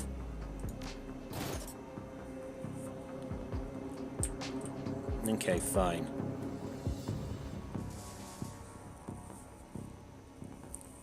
Charlie's an orc with an expression of boredom and one milky eye. He drones through his standard patter. Need a pass, 50 million each, 150 for the lot of you. That'll let you come and go as you please. Chip in there and keep you safe while you ride. BTL chips are separate costs, last about 3 hours. Prices vary. Buy those inside. Great, have fun.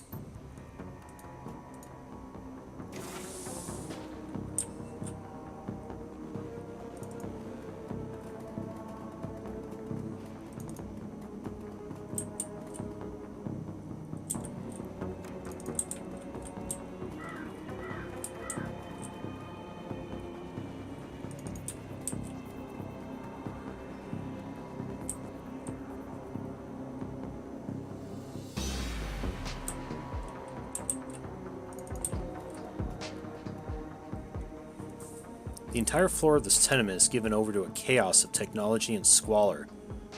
Across the room, a chromed-out Decker argues loudly with an armed thug, abruptly falling silent as they turn towards you. It's the crew that took out Stevie J's place. I told you it was only a matter of time. Oh shit, they know who we are. The man with the cyber deck calmly speaks with a highly digitized voice.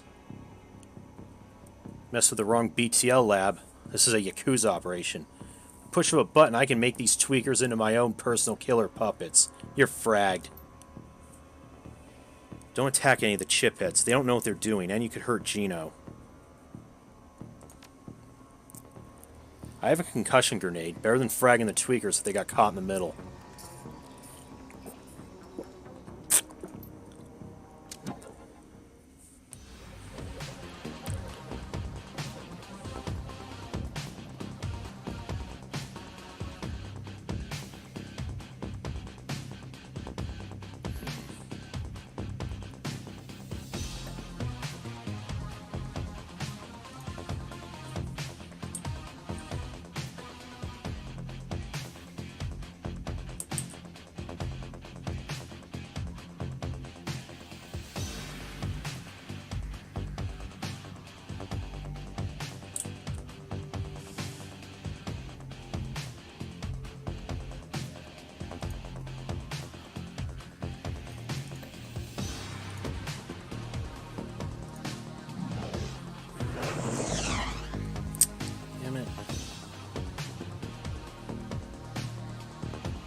Great, here comes some backup.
Really, no summoning sickness for these guys?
Serious?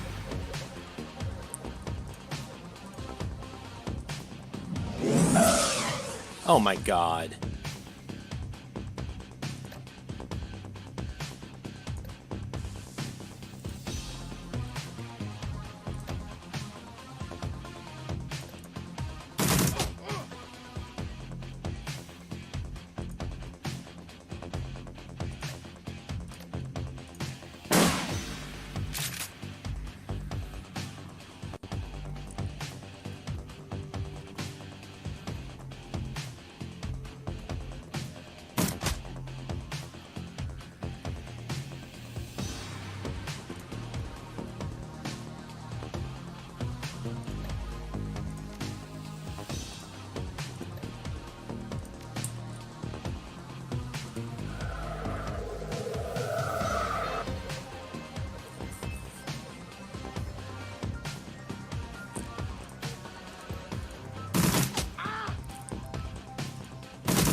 Okay, got their Decker.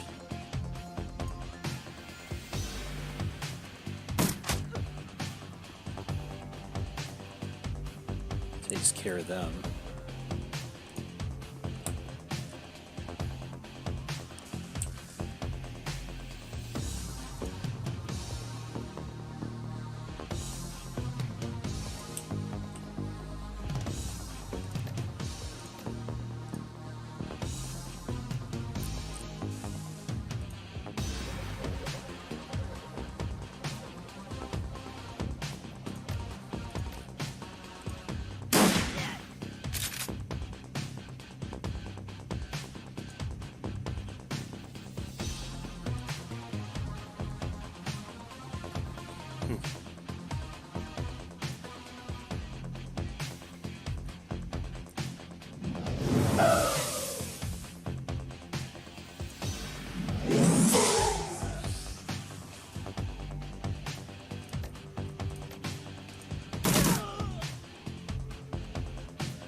Oh, they are still attacking.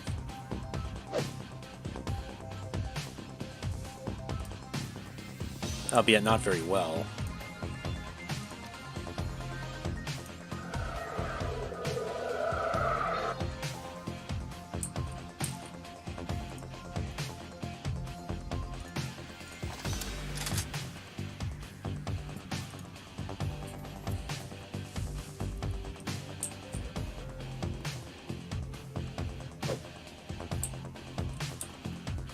This.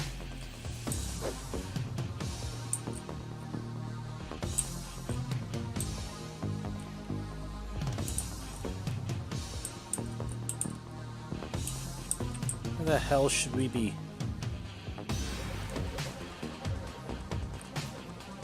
Oh, so maybe we do have to use the flashbang?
But yeah, otherwise, I don't know why combat hasn't ended yet.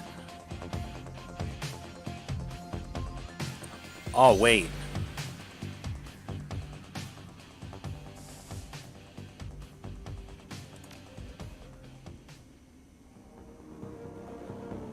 Okay, that's better.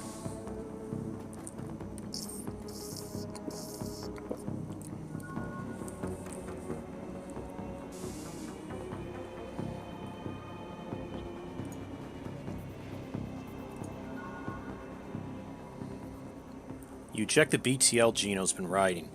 He gasps suddenly and his eyes flutter open. He looks confused, worse than the other chipheads you've seen. His lips are white and chapped. His eyes sunk into his forehead. There's vomit on his shirt and sweat on his forehead. When he speaks, his words are slurred. He's burned. Ugh, what the hell? Who slotted me out? Who fraggin' slotted me out? Coyote's shaking. She looks horrified. Gino, it's me. It's Carla. Gino looks at her with glazed eyes. No recognition. Slot me back in, goddammit. This is bullshit. I don't want to be here anymore. Slot me back in.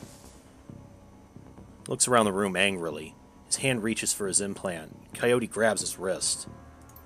Gino, no. Coyote, be careful. Gino wrenches his wrist from Coyote's grasp and he staggers back. He reaches under his shirt and pulls out a gun. Coyote watches him, horrified, with tears in her eyes. Gino waves it around, blinking wildly. Back off! Just back the hell off!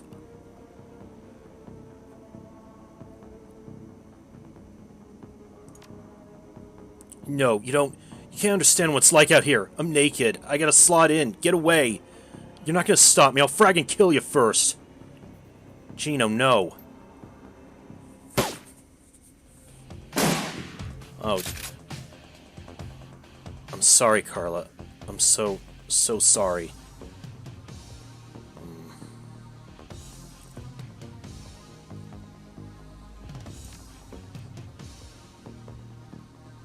I'm not stopping. Not now. Not ever.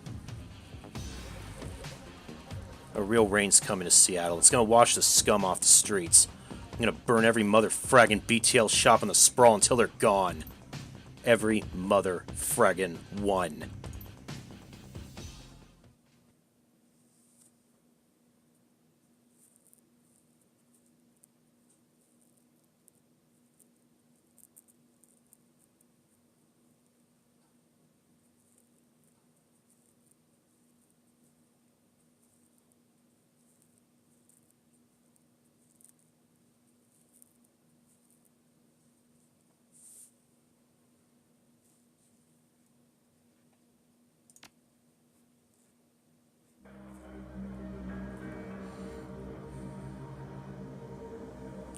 Alright, and with that, I think I'm gonna go and call it a stream here.